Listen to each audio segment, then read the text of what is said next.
क्या आपने कभी ध्यान दिया है कि पुरी के श्री जगन्नाथ मंदिर में भगवान कृष्ण, बलराम और सुभद्रा की आंखें इतनी बड़ी, इतनी फैली हुई क्यों हैं? क्या यह सिर्फ एक मूर्ति की बनावट है या इसके पीछे छिपी है भक्ति, रस और आनंद से भरी एक अलौकिक कथा? एक समय की बात है, द्वारका नगरी में माता यशोदा माता देवकी के साथ पधारी हैं। भगवान श्री कृष्ण की रानियों ने माता यशोदा से विनती की, मां, हमें भी सुनाइए कृष्ण के बचपन की मधुर लीलाएं।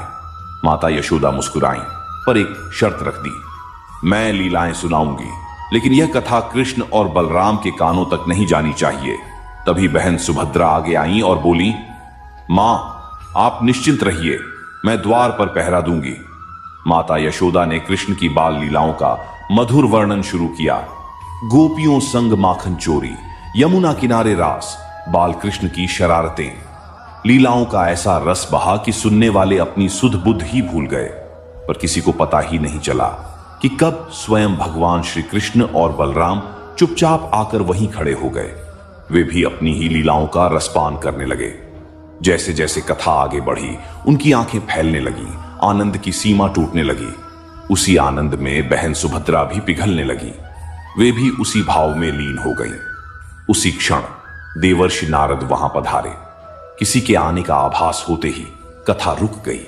नारद जी ने जो दृश्य देखा, उसे देखकर वे मोहित रह गए। भगवान कृष्ण, बलराम और सुभद्रा तीनों स्थिर फैली हुई आंखों वाले आनंद के महासागर में डूबे हुए।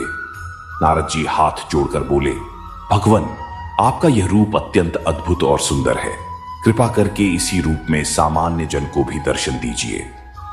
तब भगवान श्री कृष्ण ने कहा, हे नारद, कलयुग में मैं इसी रूप में प्रकट होऊंगा, पूरी धाम में अपने भाई बलराम और बहन सुभद्रा के साथ।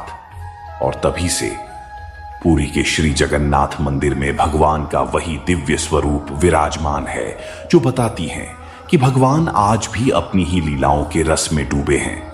वे न पलक झपकाते हैं, न दृष्टि हटाते हैं, क्योंकि वे अपने भक्तों को एक क्षण भी नजरों से ओझल नहीं करना चाहते।